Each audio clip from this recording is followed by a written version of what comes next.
focus on one aspect of your business each time you want to invest in it. So, like I said, for a makeup artist, you want to invest in your kit. Okay, you have $100 this week to invest in your kit. Invest in foundations. Boom.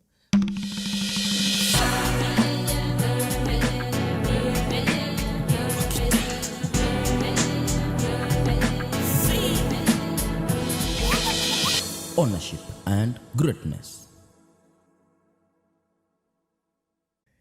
That's fire. It says I don't do fashion. I am fashion. That's fire. Yeah, you are fashion. I would hate to not be, because it's on my body forever now. That's true. Yeah, I would listen. Yeah, that's your mark. Man, so I don't even know where to start. But I'm super stoked for the guest that we have today. As you know, in the building, we got the one and only Dsade. I call her Dsade. And if anything, for those who don't know, Dsade is a serialpreneur, bro. When I tell you, if there's one person I know who does every single thing in the fashion industry, like, this is the true definition of a serialpreneur, and I'm super proud to sit down with a good friend of mine. We come a long way, and just getting the opportunity to just sit down and have this conversation about fashion, about makeup, about wigs, and like all that. You already know. I know you're in your bag, so I already know. I know what you're working on, and you like all the stuff. So I'm super proud of what you're working on. But just introduce yourself, and then we can take it from there. All right. Hello, everybody. As Joe stated before, my name is Danielle Dsade.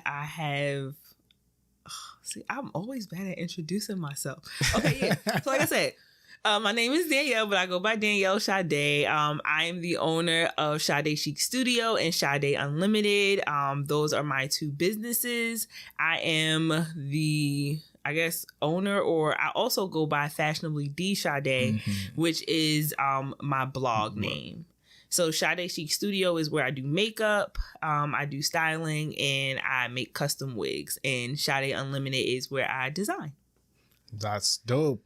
And I'll add on to that, she's a great dancer. Like, like every time I think about, I'm like, Jazzy, I be like, that's the Jazzy in Daniel. Like, you be killing it. So you already know, if you're ever in a one-on-one with her, I'm betting on her. I know I'll get my money's worth. Sorry, it's the Jersey in me. Jersey stand up. Once you could take a girl out of Jersey, but you can't take the Jersey out of the girl. You just can't. That's what's up. So we got Jazzy in the building. Yup, man. Jersey. I'm pumped up, yo. So as you already know, it's the Ownership and Greatness show, and all we talk about here is like amazing stories of entrepreneurs who've made it, or who are actually working on building their brands and putting themselves out there to be able to build ownership for themselves. Because at the end of the day, I believe once you tap into your own business, once you're your own boss, nobody can fire you.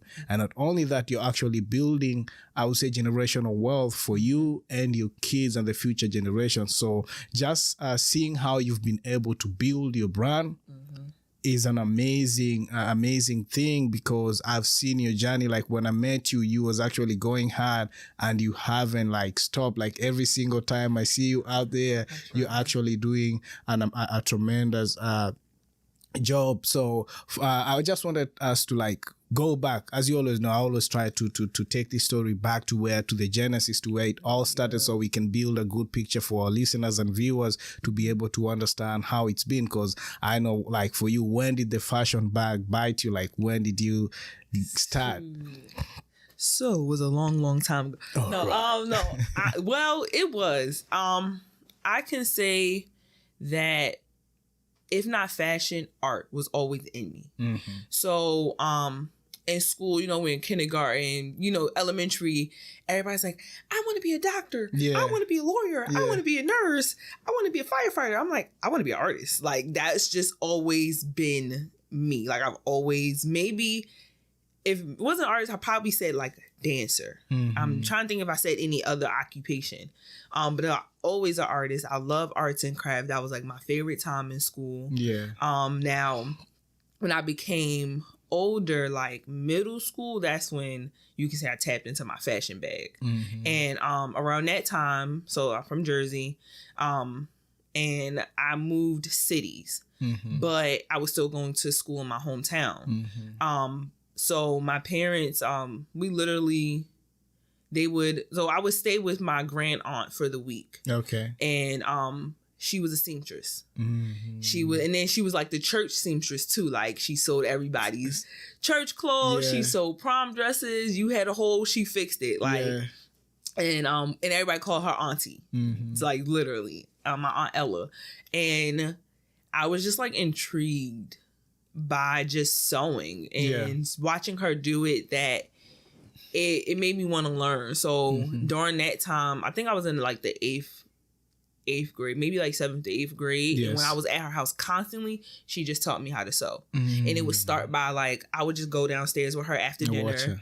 Yeah, because literally she had a routine. Like we ate dinner at 6:00 every night. Yeah. So I knew that I was coming home from school from like 4 to 6. I was doing my homework. 6:00, ate dinner, and then like from 6:30 to whatever to 9. Yeah. If she went to bed around 8, 9, it was whatever she was doing. And she would go downstairs and I would just watch her. Mm-hmm. And I'd be like, ooh. And at first, the sewing machine used to scare me because like she would go so fast and like, and I was just like, then if I was at her house on like a weekend or the days that she would wind up like end up letting me sew, she'll just take it step by step. She'll just be like, hey, just sew a straight line. I'm like, okay. Yeah. Or like she'll have the pedal and she'll control the needle and I'll just start by moving the fabric forward. So you was like an apprentice, like you was like learning from whatever she was showing you. Yes. That's good, huh? So not only did she do it, so like she's my grand aunt. Yeah. And this is all women on my dad's side. And then my actual aunt, so like my dad's sister, she sews too.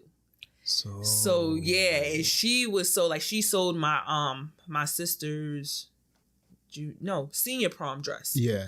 She sold my sister's senior prom dress and she was making dresses too. So every time I would go to her house, I would just go in her room. Like she didn't teach me much. You was just but I would just go in her room and touch all the fabric and just look at the machine and stuff. And then every now and then I'll see her work on something. Gotcha. But between them two, that's where I knew like making clothes was like for me. And even then I can truly say like I've been, the one thing I've been consistent with in my life is fashion, because even when I was in middle school, like it never changed. It was like, what do you want to be? I want to be a designer. I want to be a fashion designer. Like I want to be fashion, to the point that my 8th grade teacher, he got me a admissions book to FIT.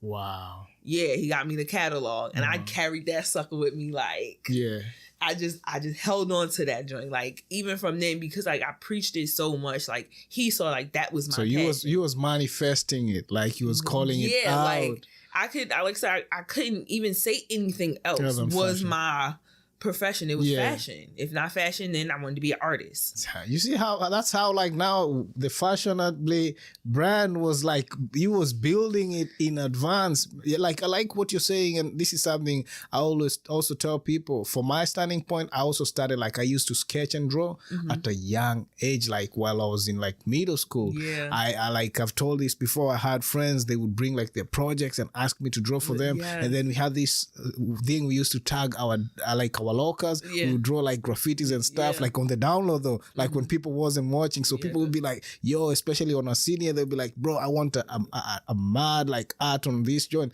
So that's I knew at that point art was my line of work. So I like how you've done that, man, and it's so inspiring. And then you can continue on, like I don't want to hold you. No, but yeah, literally like I knew it was for me. So like it started off with that, like I said, my aunts, and then building on into middle school, getting that FIT book. I probably even kept it until maybe my junior or senior year in high school. Like that's how like I felt really good. Like little dude, am I teaching it? Mr. Aragona. If you ever see this in your life, you did a great job. You said Mr. what? Mr. Aragona. Yeah, Mr. Aragona. He was, to me, I always call, he was like a freedom writer teacher. You know, like he just, white guy, came in the hood, trying to change our lives, and believed in us and truly took the time to learn us. Mm-hmm. But yeah, then when I got in high school, it still was there.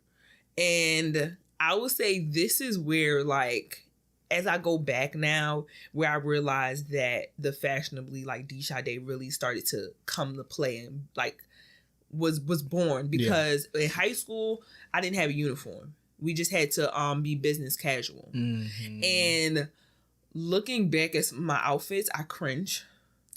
But I can also remember in that moment, you could not tell me nothing. You couldn't tell me nothing. It's fine. Just be you. Yeah. Yo.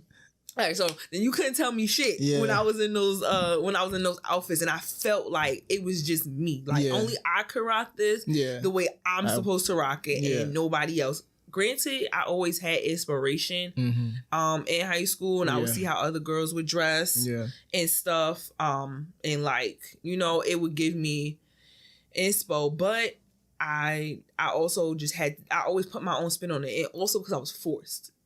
Kind of. By the situation and circumstances. Yeah, situation in regards to, this was back in the time, Forever 21 didn't have plus size. And Forever 21 only went up to a large. Mm-hmm.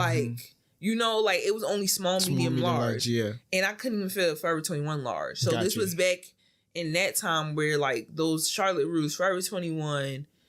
I can't think of another, even Hollister, Arrow, they didn't really cater to all sizes. So that was a struggle for you, just getting you're right, something fashionably from those brands. So you had to finesse and create a way of being stylish, but by combining different pieces from different places. And I didn't have the money at that time. Yeah. Forever 20, which is still a tradition nowadays. High school girls, when they go to Forever 21, they keep the bag. Yeah. When you in Forever 21, you feel grown. Yeah. It was the same way. And even then, I feel like Forever 21 was more expensive back then. They definitely have been more price friendly now. Yeah. But back then, it was borderline boutique-y. It was $15 for a cotton pencil skirt. Danny ain't have $15. Because he wasn't even working. First of all, I wasn't working. My mom only gave me $20 a week. Yeah. A week. And you had to make sure that works for you. Yeah. So $15 pencil skirt was not for me. So then that's when I also had to lean on the stores I could go shop at, which was Rainbow. Mm-hmm. Which was, and it's not, like I said, and it's crazy now that as I talk about my story more and more, my name really fits me, because I just couldn't. I couldn't shop at those stores. So I had to make do with what my mom was like, all right, we're going to go to Rainbow. We're going to go in the clearance section of Rainbow at that fact. And I had to make it work. You know what I just remembered? I remember one time we was having this conversation, and he was talking about there's Rainbow and there's other shoe store that closed. Shoe show, yeah. What's the name of that? Payless. Payless, yeah. He was I know. He was like, Joe, if you only know, Rainbow and Payless actually impacted my life in a major way, yo. And I wish I could be lying, But that's just the reality. Yo. So here's the thing: it's always good to keep it 100, because now when you look at it, in hindsight, that actually made you more creative, because when they say necessity is the mother of invention, you was like, yo, I'm gonna grab this piece and this and create something stylish from it. Yep. So you were still killing the looks, but what you did was combine different pieces, and that's stylist at the end of the day. That's how you do it. So for me, that's a true testament. You was honing your skill at a young age. I like I said, I really wish, some people no, you wasn't. This ain't. I'm like, no, this really was my true life. Story, yeah. We had $20, and we took that $20 in Rainbow. I got my school shoes from Payless because my feet were big, yeah. So I can only shop there. Yeah. Then if it wasn't Payless, then it was Shoe Show and Shoe Department. I didn't get introduced to Shoe Show until I came here, but it's the same store. Yeah. It's just back home, we just have Shoe Department. Got you. But those were the only stores that had my size. I wear a size 12. At the time, I probably was a 10. No, I think I feel like I jumped from a size 9 to an 11 and 12. Yeah. So at the time, I was definitely a solid 11. I had to go to Payless. It was just it was what it was. And the crazy thing is that once again, I made it work for me. Like, you know, I'm happy because by the time I was in high school, Payless started to get on the trend. Yeah. And they started to like really have some okay shoes. You just had to either order them online or like, you know, hope that you find them in the store. And I know that I was doing a good job because people like, oh girl, I saw these shoes. They so cute for you. I was like, oh, like what's the biggest size? They'd be like, it's a 10. I'm like, no, I can't fit that. They'd be like, you not a 10? I'm like, no. Gotcha. What are you, 11? No, I'm a 12. No way. If I had $1 for every time I got no way, I could really be rich on the Bahamas, like sipping margaritas or something. Because it just literally, I did not position myself to like, I didn't let, I guess like what people could say, like downfalls, stop me from looking good. Didn't let that, like, you know, and it used to be crazy. Like in high school, people like, you don't wear that a 12. I'm like, yeah, I wear a 12. And it was like another girl in my school, like, I think her feet were bigger than mine, but I could tell we shopped at the same store, but she grabbed the grandma shoes. Like, and I'm like, come on, like, you know, they're like, you know the stylish shoes are there. Yeah. Because I'm like, so yeah, that's literally. Man, that's so inspiring. And this is why I always say, so like I said, you have to always work out something that's like create a system that works for you depending on the situation you're in. And at the end of the day, you always made sure you stepped out and looked fresh. And like you say, like that's how you start. So man, I'm super stoked. I'm super excited to hear that. And then, so how did you transition from that? Because now we're in high school. Was it the same case once you went to college? Sort of, kind of. I would say like Morgan definitely helped me get a better understanding that I can have multiple styles. That's a HBCU, right? Yeah. Hello. I love my H in front of my B in front of my C, my C in front of my U. I love my HBCU. Like, listen, kids, if you are applying to college, I'm always team HBCU. Let them know. Yeah, like, you have to go. I'm working on my niece right now.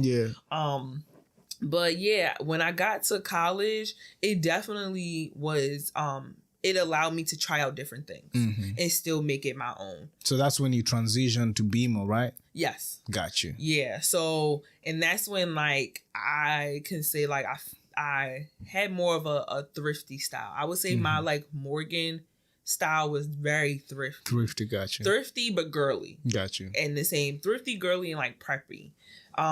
Because that's, of course, you don't have no money. Just you know, all I got, which I still don't understand because I didn't have no job, but I feel like I still have more money than I do now. Very, very weird. It's called responsibility. That's exact. I didn't have no responsibilities. I was able to go to the mall every weekend to get a outfit for the club. Yeah. But yeah, Morgan really, it helped me just see so many, like, just different perspectives. It was just so much. Like, and what sometimes it could have seemed like there was times like it was a little overwhelming because I'm like, dang, I don't dress like that.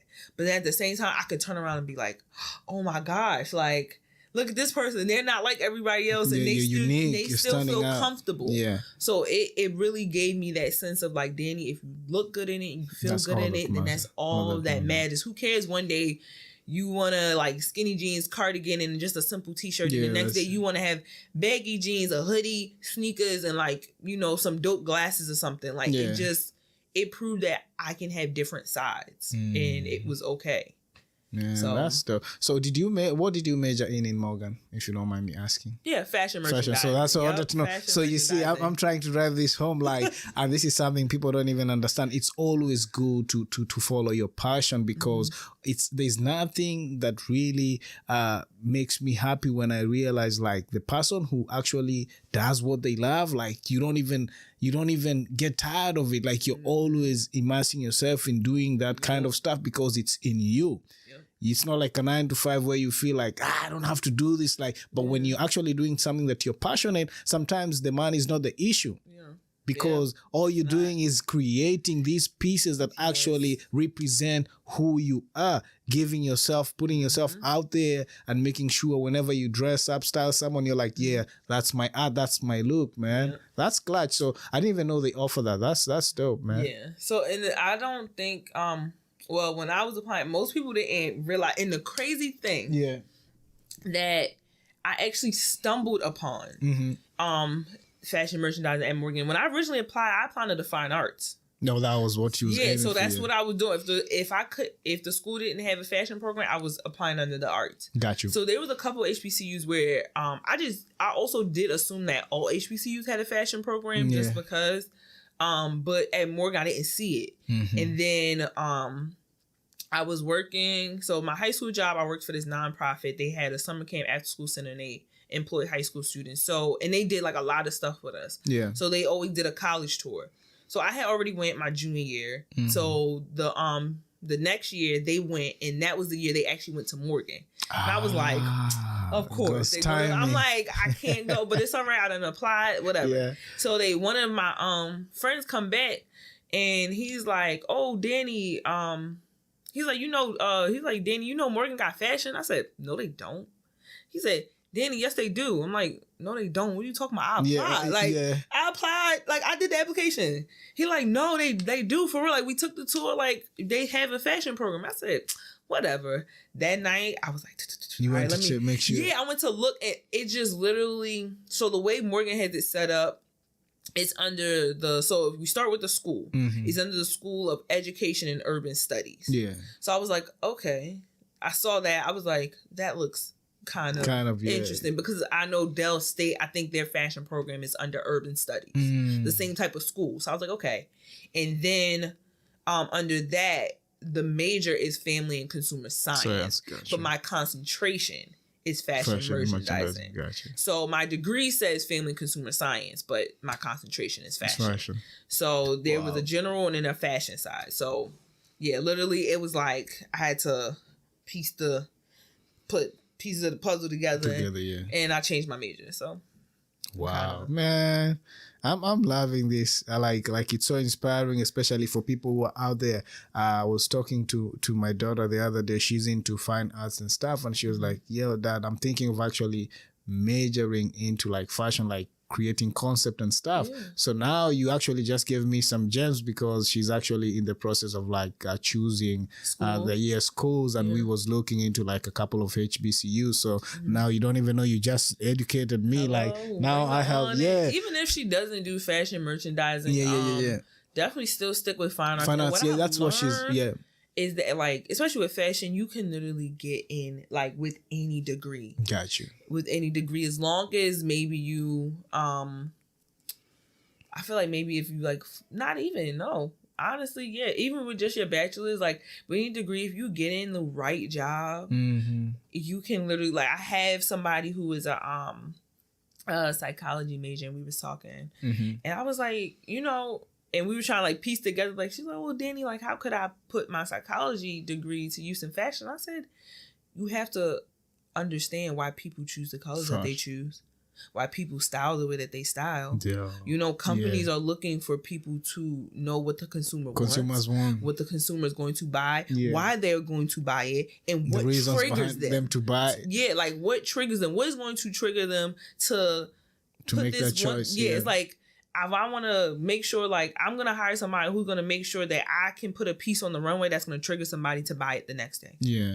Or even trigger somebody to be inspired by it. And design something similar, So that's a wide, like, array of, like, choices to make from. That's awesome, man.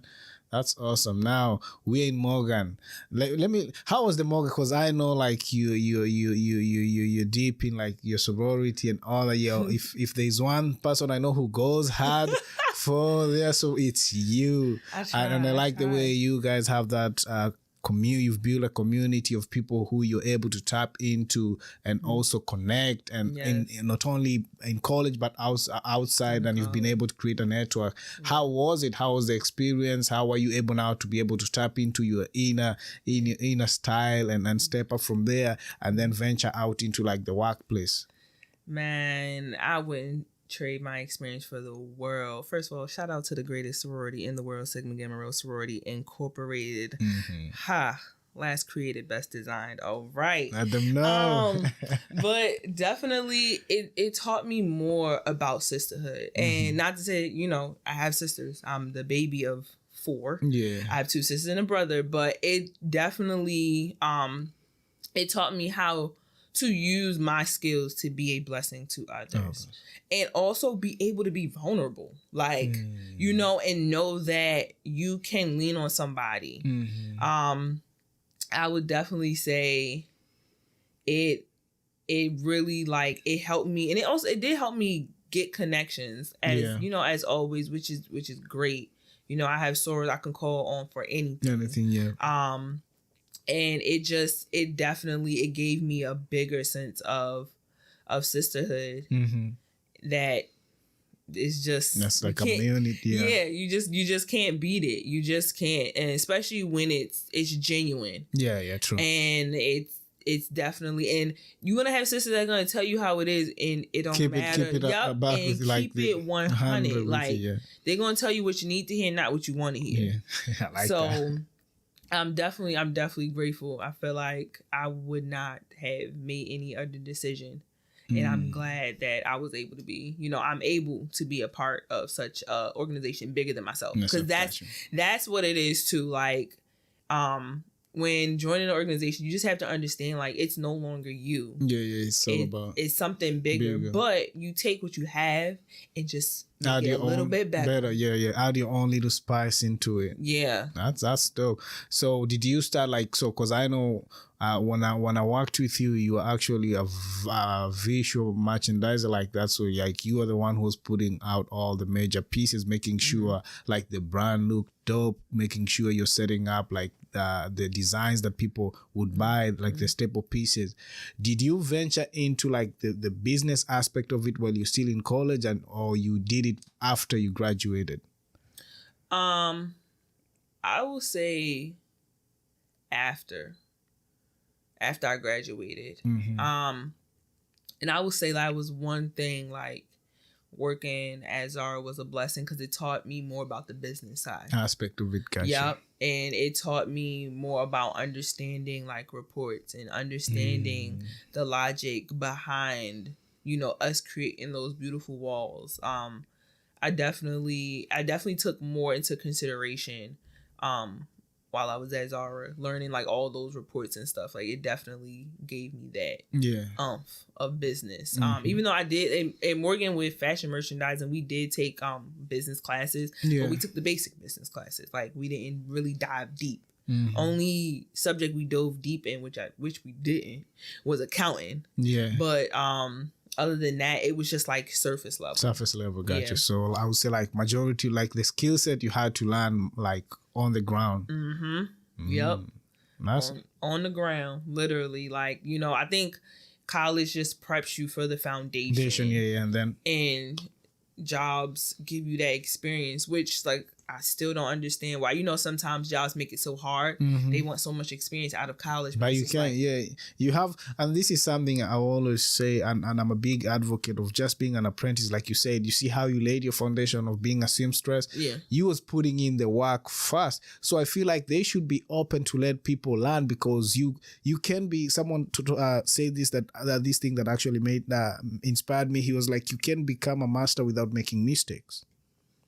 Exactly. So if you're going to be the best at your craft, then they have to give you the opportunity to come and learn, because they have to create systems where you can actually come, be mentored, and be given the opportunity to venture out and try it out. Because if anything, if they give you the right training and you have the right support, then you're going to end up adding your own flavor and like making that brand like be the best. So when they ask for like 5 years, 7 years, I'm like, bro, especially in fashion, because fashion changes so quick. So that is one thing I cannot stand about the corporate fashion world. They want you to be in a role for like 10 plus years. I don't have that. Like, I don't have 10 plus years. And I think like I I also do appreciate like my generation. We are like, no, like Yes, you're gonna true. That's a accept fact. me As I with am, like with what 3 I or 4 have. years. I can Yeah. show you better than I can tell you if you just give me the chance. The to show you. opportunity, yeah. So that is the one thing. Like they want you to be, especially corporate. They want you to be in like retail for like 10 years, and I'm like, I barely want to be in retail for 1. Was Zara your first job in fashion? No. So where did you start? Before Zara, I was at Because Target. I need to know that. Oh, so that's where the Target thing comes in. Yes. Yo. Yes. So I've been in retail since I was in high school. Yeah. I started out, my first retail job was Aeropostale, which is like, once again, very weird. I couldn't brand. fit nothing in there. Gotcha. But, you know, I got a job because my best friend was working there and Yeah. she got me the job. And it's crazy because I used to kind of get, not in trouble, but I was like borderline getting written up because I wasn't in dress code. Yeah. Because I couldn't fit anything. Like, and they'd be like, listen, it's only like so many jeans and a basic t-shirt you can come in. You got to buy something. I'm like, but nothing fits. And I can't wear sweatpants because this was the time Aero was like primarily sweatpants. Yeah. But so I started at Aeropostale. Then I got to college. I took a break. Then I worked at Macy's, DSW. Now when I graduated Morgan, my first full-time job was at Target. Mm-hmm. And I started there as a visual merchandiser. Gotcha. And I would say it was definitely it was a good step. And at the time, I was full-time, but it wasn't like a leader position like it was when I went back. Yeah. I was like a visual merchandiser team member. Trainer, so like I worked under somebody. Somebody got you. And then I was there. It was all good and dandy. And then I got the opportunity to be at Zara as a visual merchandiser as well. So that was that. And then I transferred back to Target. Target. Yeah, because at that time, like by that time, like I said, it became just one role. Yeah, which was, and it was still along the same lines as being like a team leader within that store. So, man, that's been a journey. And the reason why I wanted us to break it down so that for those who are aspiring to venture out into like the industry, they can get a better feel of how to prepare for it. Because I believe in this aspect of like, if you believe you want to build a brand in like, let's say the line of fashion or graphics, you have to make sure you're tapping into the people in that field and like soaking the information, learning by doing, like you said, and just growing. It doesn't take, because when people see you out here like as a fashion like serialpreneur doing all this stuff, some people might think like you just started yesterday, but what they don't realize it's been years and years of hard work. Like look at the story from the time you're trying to look for outfits because none of the stores had your fit, and then fast forward to now where you can actually stitch and make your own unique pieces, combining with like now that we have the opportunity to have all these different brands that have nice pieces, combine that with what you're doing, what you're about to jump into right now. Like seeing your journey is an inspiration for any single person that's trying to build. So we have to lay our foundation first, like brick by brick. I learn through our mistakes, I relearn some stuff, and then once your foundation is solid, now you can build your brand, having known like you've learned from the best in the industry. You know, this was not working for them, so if I'm gonna do it, I'll make sure I'm doing it the right way. And that's what I'm always pumped up, like just talking to entrepreneurs, because without the stories, some people wouldn't understand how the struggle is real. I'm telling it's you, real, it's but at the end of it all, it's so fulfilling just knowing that I'm able to create something from the scratch and put it out there and get the results. So I'm super excited. Now we are Taje. And then while you're doing that, at the back burner, you're building this great brand that's out here. Now you ain't trying, you're doing it. Every time I'm online, I'm looking like I'm seeing you doing this amazing job. Like you're running the blog. Not only that, you're out here doing shoots and styling people. You're out here doing like the makeup, where I feel like you making that bread. So doing all this, you're also promoting you're an influencer in one way or another. Like I'm seeing you getting the goalie check and all this. Yeah. So for me, seeing that is amazing because I'm like, yo, I know her, and I'm so happy because she's stepping out there and she's being able to tap in because there's money out here to be made if we put ourselves in position. So how has that journey being? Building your brand, building a business, registering. I've seen those milestones like you building your business, getting everything correct.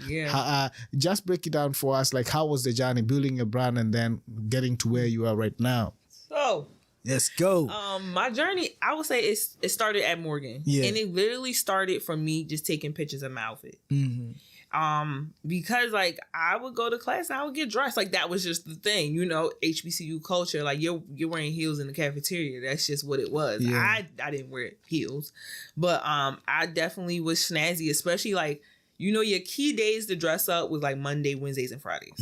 Because that was just the days everybody was like out. But yeah, it literally started at Morgan. And the crazy thing, it started with a friend of mine's, who I used to be in the praise dance group with on Morgan campus. We started a blog together, and we called it Fab Chic. Fab Chic. Gotcha. Yeah, and it was supposed to like be a representation of both of us. It was like she was like the chic, like her style was chic and preppy. Mine was like fab and glamorous and like just vibe boom. Yeah, and like, so we had the blog up. We would do like inspirations. We would take other bloggers pictures and recreate it with our own clothes and stuff like that. So when we had that, it was going good. Like it was pretty decent at that time because at that time, like blogging wasn't so wordy or like it wasn't so like it just didn't. You just took your pictures, described your outfit, and that was the blog post. Gotcha. So, after, like I said, after a while, then we stopped the blogging. I just still wanted to take pictures, so I literally would just take a picture. And at that time, when I ventured off, my first blog was called Just Danielle Dsade. Yeah. So. And it was the same concept. Like, so that was on what? Where were you putting up WordPress, or where were you doing it at? So I was doing it on Blogspot. No, WordPress. Yeah, WordPress. WordPress, and then your link was a Blogspot link. Yeah. So that's where it like. When I started, that's my first blog. And I still kind of go to it to this day to just kind of see. And the crazy thing is that my first blog post, I called it 50 Shades of Danny. And it was to show I can have different styles. Gotcha, different flavors. Yeah. So that's where like that took off. Then I started realizing that when I would post the pictures on Instagram, like people liking them. Oh snap! People actually where I get my clothes from. Okay, people are really intrigued, and I was like, okay, then I can actually like maybe jump into this influencer thing.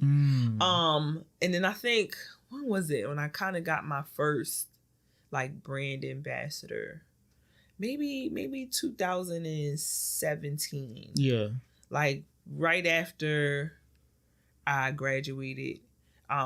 I had like my first brand ambassador like contract or gig, and I got the photographer. And at the time, you know, I'm always blessed to work with photographers who are building their portfolio.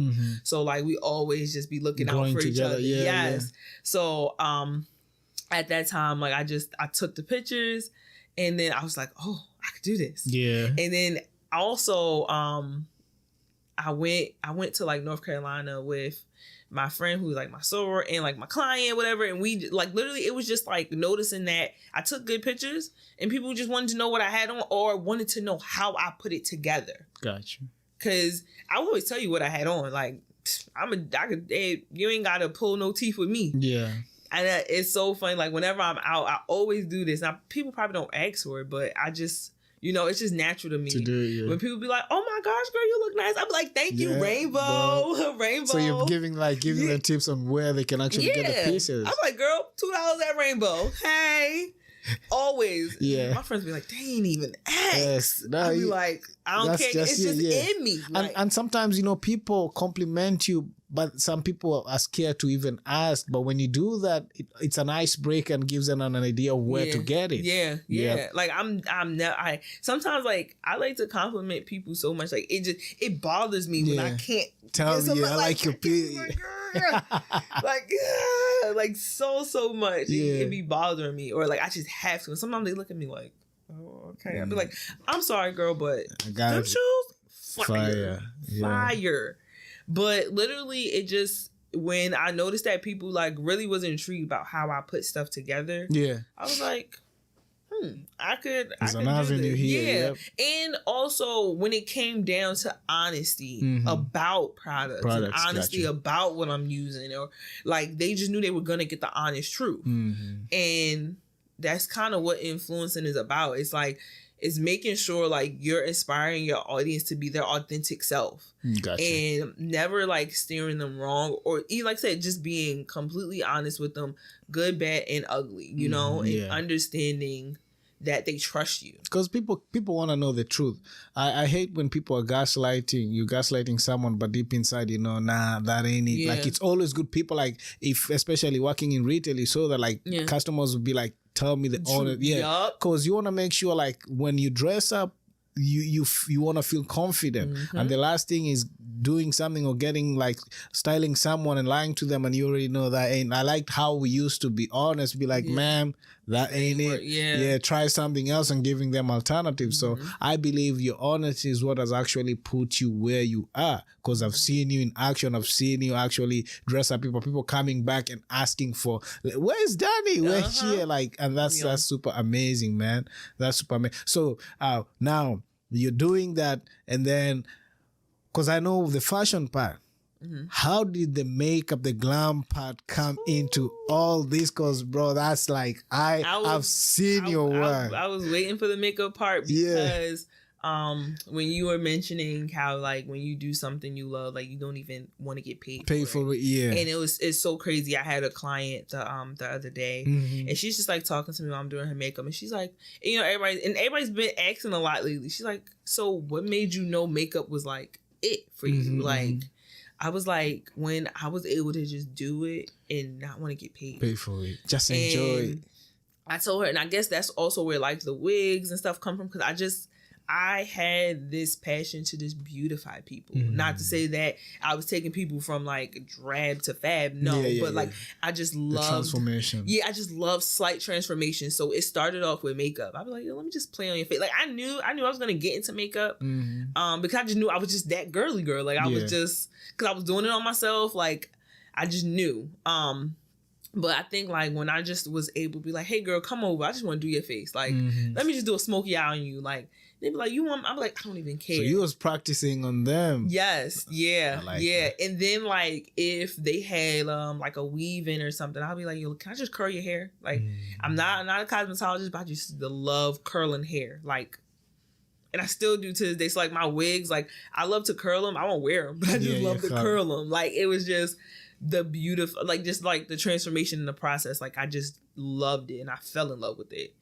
So literally like I started at Morgan and I started charging $20 a face. Got you. I started at 20. Okay. And I thought that was like, I thought that was not big shot, but I just knew I was just making the bag. I'm getting for a face, only for a face. So then like I moved up to 25, and then I really thought I was getting a bag. And then when I like graduated and moved off campus, that's kind of when, by that time, like I was definitely in like the 50, 60 ranges. And I was like, because now it was like a business. And I was traveling to people, which was hard. I didn't have a car, and I was like taking Ubers, or I had a ride. I remember those days. The bus rides was always annoying. I would say I never took a bus ride to an appointment. I would never. That would just be treacherous on me. I know that. But I definitely was like taking those Ubers, and them joints were pricey sometimes. Like especially when I was going far. With your kit and everything. Yes, in the back. So yeah, it was just like knowing that like I just loved the transformation of makeup. And then I fell in love with it even more, knowing that it's a science to it. Tell me about that. I didn't know. Okay. Yeah, so like you have the basic sciences can be like, just for example, undertones. Like, you know, somebody can have a red undertone, somebody can have a blue undertone, a yellow undertone, olive undertone, just knowing that. So that has to work in with knowing the right foundation to pick out. Knowing that, all right, you have a like red undertone, so I'm not going to bronze you because bronzer is known to give warmth to the face.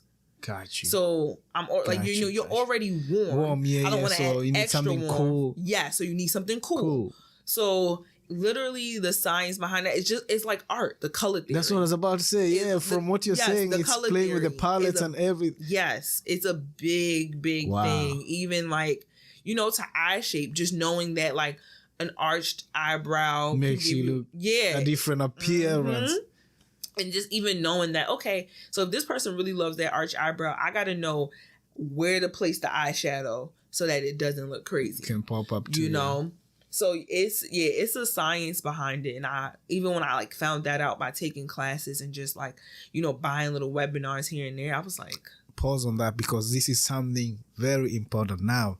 So once you fell in love with it, you didn't even stop from just learning by yourself. You started investing in yourself by paying other people who are actually good at it to improve on your craft. Yep. Tell me about it because I know we're living in an age where we all go to YouTube and some other places, but something I've learned, and this is something I've done personally, when I first fell in love with podcasting, I was like, okay, I know I can get all this information from around, but I need to tap into someone who's actually doing this because I don't want to just be regular. I want to be the best. And if I'm going to be the best, then most definitely I'm going to pay someone who's actually doing it. And like, it helps because it helps you with cutting, like, prevent you from making all these mistakes. And once you learn from them, then you're in a better position because now you'll have a community and also a mentor who can actually guide you. Tell me, how has that actually helped you? Because do you feel like it actually helped you step up your game, or is it valuable? It is. I will say it's truly valuable. For the longest, I actually didn't take classes or like invest in myself because I just kept saying I don't have the money. I don't have the money. It wasn't recently until what did we in 2021? Maybe I think like 2018 or maybe 2019. I took my first like in-person class with a phenomenal woman by the name of Atara. At the time she went by Artistry on Instagram. Now she's Atara Styles. But I took her. Big shout out to her. Yes, no, for real. Big shout outs to her, Atara. You know I love you down, girl. But I took her class. That was like my first in-person class, and it was good. It felt good. It felt good to know like I stopped playing and I invested in myself. Like serious, And even besides that, making sure you invest in the right educator is everything. Because till this day, she supports me. Like, you know, she's recently kind of stepped out of the makeup realm and she does styling for full-figured women and she's killing it. Like, so there's a time, like if she has a client, she might like forward them to me. Or there's been a time where somebody, had like a styling inquiry, but because she knows her niche, she's honest about it. You know, she has a focus for plus size women. She sent them to me because she knows you. She knows I'm good as well. And it's just like making sure you're investing in the right educator.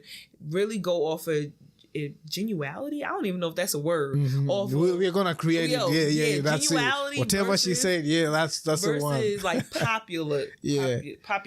Because it's easy to flock to like the most known makeup artists and take their masterclass, but their masterclass is like 10,000 deep. You're in the back of a concert hall. You don't even have trying to see what's being. So you need the one-on-one being able to see the details.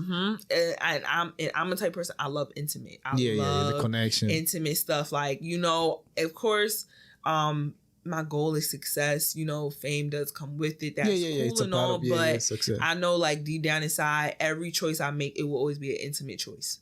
Like every direction, every step I take, every brand I work with, like it's always gonna be intimate. Like sometimes, and then even though I'm a Leo, and we love the attention, sometimes like I've been to networking events and I draw back.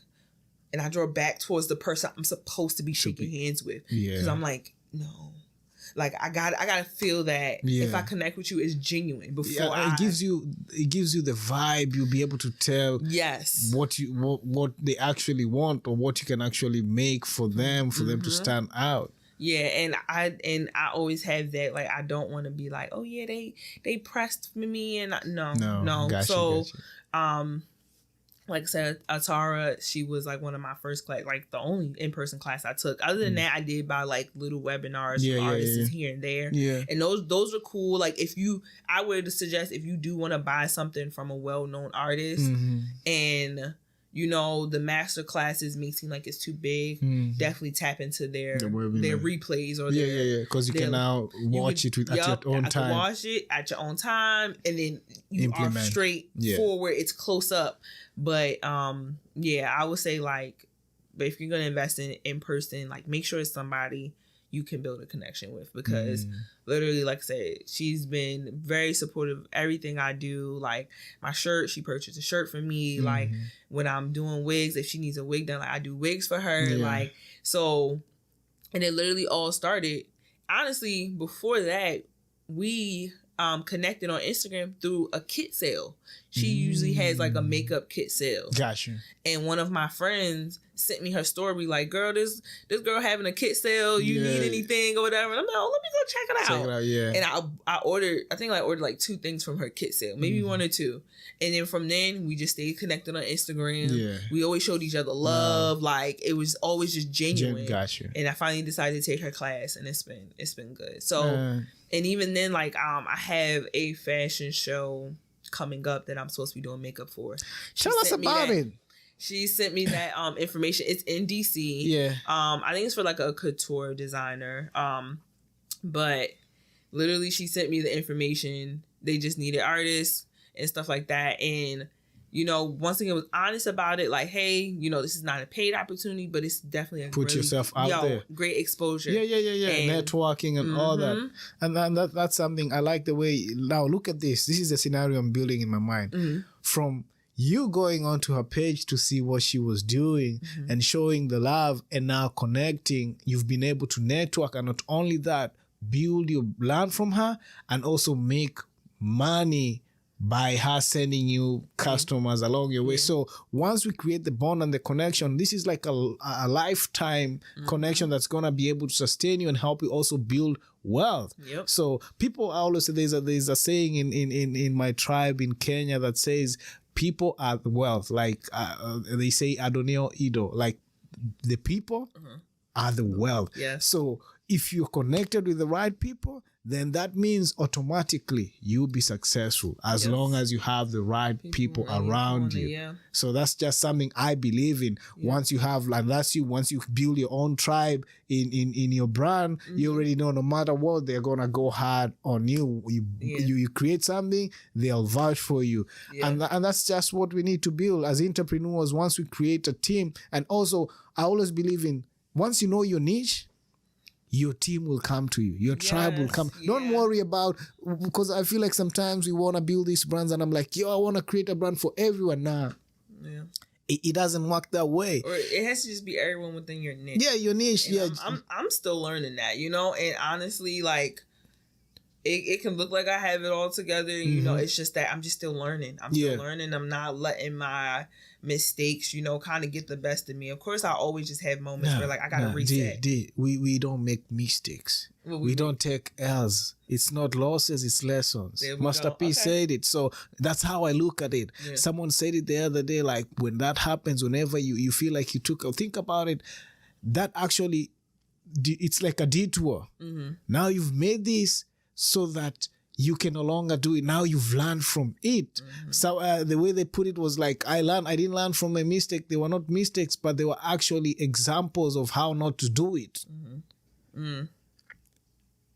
Because when you look at it that way, you're like, yeah, I know I'm not going to do it this way. This doesn't work. Let me look for the next way of how I can do it. And I was like, yo, that's tough. So, and I like the way you're putting it down. So I believe we all, especially as entrepreneurs, we get all these challenges, but how we pivot or how we flip it around and take the lesson and learn from it, it's gonna help you step into your greatness. Yeah. So I'm loving like your whole journey, to be honest, and I've seen you grow. Like, you inspire me. I'm like, yo, Sade is killing it. And you know, like, that's the only way we keep ourselves on the radar, because once I see you, I have to celebrate you and give you flowers, because I'm like, if she can do it, I can do it.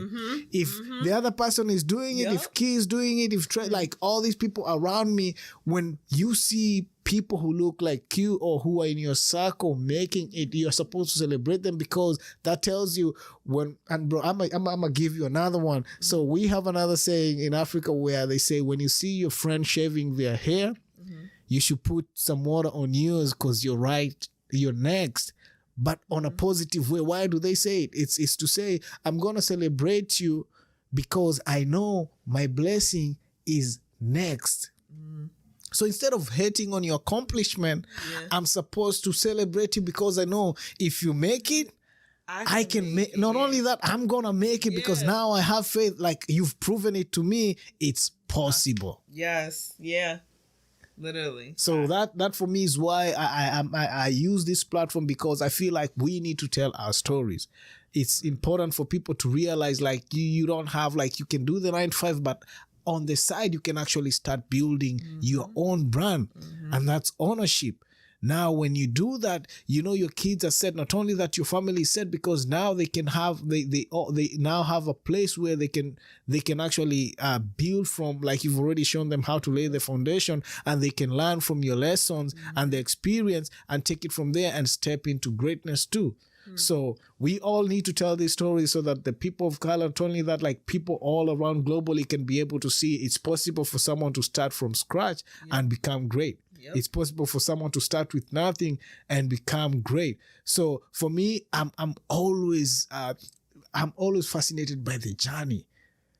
Like Nipsey said, it's a marathon. So for me, I always take every single milestone and celebrate it.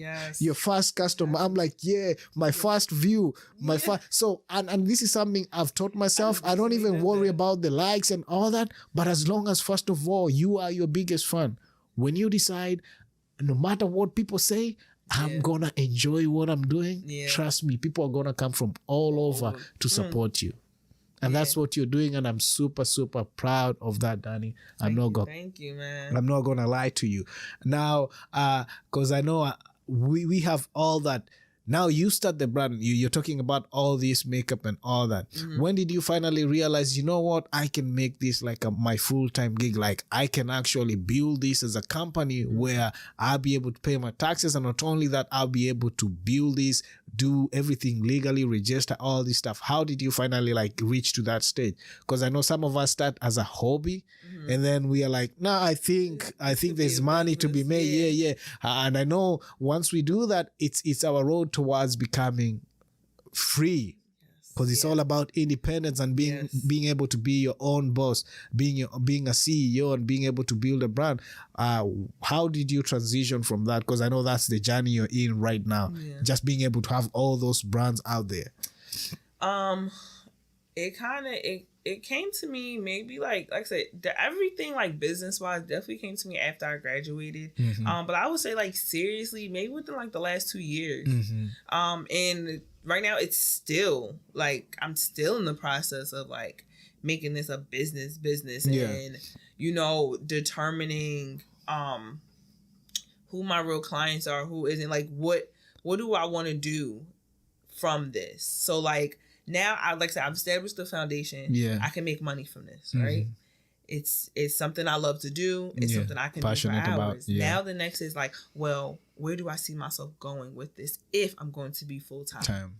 So, like, once I had that understanding, like, that's when, like I said, that's when the business mindset always been there. But now it's just elevating each step of it. Like, where do I see myself going with this next? Like, and how is it going to benefit me and not tire me out, especially when you are in a service-based world. It's so easy to get burned out. Yeah. Not to say that it's gonna be some sleepless nights. Like, I understand, but also making sure that those sleepless nights are worth it. So that means creating systems in place, right? Yes. Yeah. So then literally, I think I want to say like, once again, I keep going back.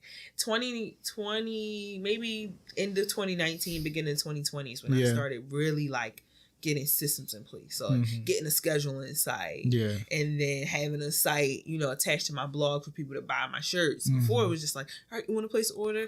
Okay, send me your Cash App, and then send me your Cash App and your address, and I'll ship it off. Everything is now like, okay, there's a site, there's a link for it, there's boom. You want to book an appointment with me? Here's my schedule, and boom, here's my availability, here's my times. Like, it was definitely like 2019, 2020 when I started like really trying to hone in on the business aspect. So, to get your perspective, for the people who want to start a business, do they have to have like a brick and mortar store, or they can actually start as a briefcase company, like just start where they have with minimal staff to be able to kickstart? What would you advise? Because I feel like sometimes we limit ourselves because we have all this big expectation. I'm only going to do it once I have X amount of money saved. I'm only going to do it once I have like a location, a storefront and all that. What have you done, and what advice would you give like new entrepreneurs who are trying to test the waters? How would you advise them to take this initiative? Just focus. It can literally get overwhelming, and I will definitely speak to that for myself, because starting out, especially building your makeup kit, like it got overwhelming. And in general, I'm the type of person, like, I like to buy everything in bulk. Like, I like to buy it all at once because I don't shop a lot. So, but I just had to sit down and I just had to focus on one aspect of your business each time you want to invest in it. So, like I said, for a makeup artist, you want to invest in your kit. Okay, you have $100 this week to invest in your kit. Invest in foundations. Boom. Or if you want to, like, okay, I want to do $50 in foundation, $50 in concealers. Then you have to start off, just know the basics of your niche or your lane. And then once you have the basics, then you use your extra residual money to fill in the gaps. So that's how it was for me in makeup. Like, I kind of knew my clientele. Like, at the time, I was only doing dark skin girls. Yeah. So I knew, like, all right, I can get these like 4 foundations. Yeah. And then one light one. Yeah. And then boom. Gotcha. I was okay. And then as I started getting more money, I was starting to get the shades in between. Yeah. So definitely I would tell like a future entrepreneur to just focus and kind of just focus on one aspect at a time. And then if you need to, step away from social media. Step away from, all the noise. Yeah, all the noise, because that gets you riled up too. Like, there's times like I just have to I have to get off I get off Instagram and I go on TikTok. That's my mindless scroll app for me. Because I get on Instagram and I see somebody just refilled their kit, and then I see somebody making a webinar, and I'm like, then I see somebody making an ebook, and I'm like, oh wait, I can do this. I can do this. What am I gonna do next? And it's like, focus on you. Focus, yeah. So focus on you. Focus on what you want to bring to the table, because somebody else can't bring it for you. Yes. You have to bring it for yourself. I agree so, on that. That's amazing. And I hope you guys have been able to learn, because at the end of the day, it's how you decide, this journey. You have to decide how you're gonna start on your own lane. Just be you, be true to yourself, and trust me, it's at the end of it all, you're gonna reap the reward. I won't lie to you, Danny, having this conversation has been a blessing. Just sitting down, and this is just the beginning. Yes. I believe there's so much you're gonna be able to connect and work on. Feel free to always step in here and share anytime you have anything going on. Let me know. Trust me, I'm gonna give you a shout out. I'll make sure that the tribe knows. I'll make sure that the tribe knows what's going on. As we wind down, tell people where they can actually find you, where they can actually tap into your business and support you. And not only that, and then you can finalize it with just giving us a word to the new entrepreneurs, to the people who are actually in the business, something that we can hold on and always remind ourselves to about you in regards to that. Just give us a word, a parting word too, as you finalize that. I always say, and this is just what I live by, this is the motto of my blog, the motto of my brand. You got to wear what you got to wear what you want. Hey, Willie, take it back. You said what? You got to wear what you got to wear what you want. Boom. So, literally, you got to work what you got to work with what you want. You know what I mean? Literally, that's it. That's all. Man. But where they can follow me. Where they can follow you. Listen, so yes, you guys can follow me on Instagram. If you want to follow my blog page, it's Fashionably Dsade. You can follow my design page, which is Dsade Unlimited. You follow my makeup page. I'm going through a little change. So I'm gonna drop both names. So depending on when you see this, you can follow me at Dsade Chic Studio. If not, and you see this video really, really late, it's gonna be Danielle Dsade Artistry on Instagram. That's dope. Dope. So I'm here for the everyday fashionista who wants to wear what she got in order to wear what she wants. You already have it. Like she said, it's been an amazing conversation. And for all the people out there who want to venture into that line or that niche, you got the information. Hopefully it's helpful for you guys to kickstart your venture and kickstart your vision and dream. And like I always say, she's open for any inquiries, any questions. Hey, if you want to link up, make sure to communicate with Dsade. And for me, like I said, it's been a blessing. The only thing I can say is speak highly of you and speak blessings your way. And I believe you're going to be able to take the brand to the next level. 2022 is just around the corner. Like you already know. I always say, and this is my mantra, every single day I'm trying to live to the fullest. Tomorrow is never promised. Like this year, we've seen so much. Like from last year, we've seen so much grief, but at the end of the day, the way I look at it, I don't even look at it as grief. I look at all these great ideas and all these innovations that will never see the end, the day of the light. So when I look at it, I'm like, it's an opportunity for me to motivate myself and remind myself, even you don't even know when your last day is gonna be, so live it to the fullest. Instead of procrastinating and putting things to the side, do it right now. Give it your all. If anything, give it your all. What's the worst that can happen? You actually succeed. So step out of your comfort zone, do it, and at the end of the day, the sky for me is not even the limit. Life is limitless. You can become whatever you want to become in this world. So go out there, be the best version, the greatest version of yourself, and in due time you'll build ownership, and you'll also, not only that, you'll build wealth for your family, and become great. And that's ownership and greatness for me. So it's been a great honor to have you in here. Thank you. And as like I said, this is just the beginning. You are welcome to pop in anytime and connect and inspire. And not only that, share the information that you're gathering out here. Until next time, it's the Ownership and Greatness Show. This is Joe and Danny, Dsade, whatever you want to go by. Peace. And we are out.